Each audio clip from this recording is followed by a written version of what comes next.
Front Room Shops, a short story by Sarah Jane Mackenzie.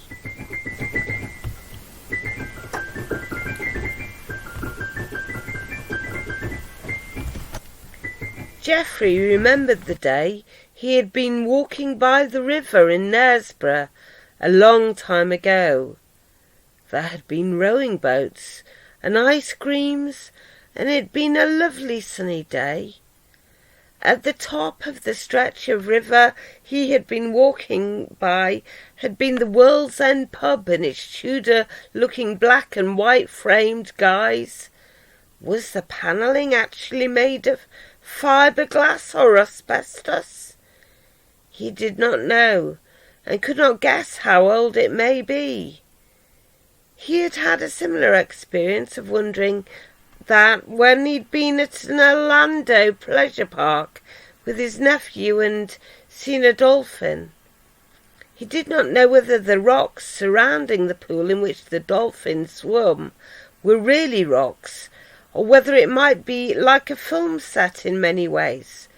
The rocks by the pool might well have been, in many respects, fake to a degree, or at least designed and made by humans, not necessarily wholly in keeping with nature herself. It was surreal in a way, not knowing whether you were in a film setting or not, and it tended to make Geoffrey more self-conscious, at times unbearably self-conscious, once he had given in to that impression of the current reality. And guarded.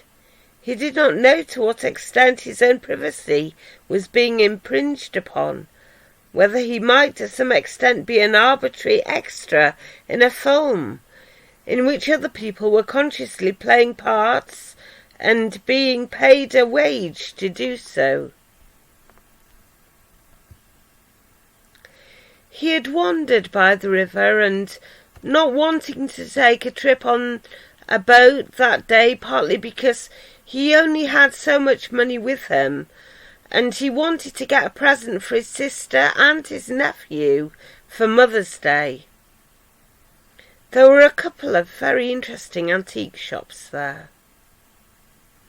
Lately, he jolted back into the 2020s in his consciousness. There had been a trend to turn every corner shop, or many of them, into residences. The window facing the street at ground level had been eradicated anyway, whether it had been flats or houses that had taken the place of post offices and the smaller type of grocery store that had not been a chain store. What if that was reversed? There might be a need for it now. There were hardly any corner shops or grocery shops in some villages now. What if residents turned their front rooms into shops, selling paintings or antiques or books or groceries if needed, or made them into television repair shops if televisions were at all still relevant, or furniture repair and upholstery opportunities? What if they could be turned into craft stores or clothing alteration shops too? Would you have to apply for some kind of business license? He did not want there to have to be exploitation or prostitution, and was trying to come up with ideas which might be feasible for a friend who had let him know that he had at one time been running a group to do with transition towns.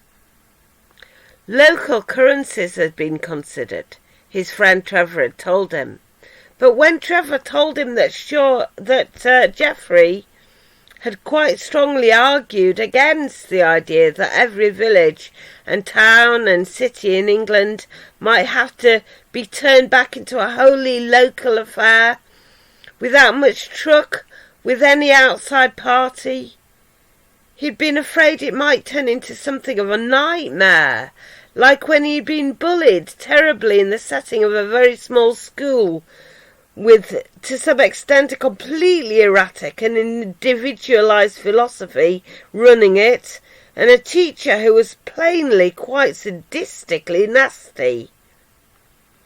He had not wanted it to descend into chaos. The progress that had been made with shared laws and what most people had come to expect was the hope and probable reality of decency. Without the bullying and without too much prying as well. So he had argued against having a town currency and simply rewarding local shops that may have, in his own mind back then, have resembled local cliques. But now he was worrying more about what had happened of late, and thinking that, to an extent, Trevor might have been right to have interested himself in transition towns. Geoffrey decided that yes, he would have to suggest the shopfront idea to Trevor. It was likely there were quite a lot of people at home not knowing quite what to do a lot of the time now anyway. He had bought a brooch back then for his sister in Knaresborough, and she had pinned her scarf around her hair with it.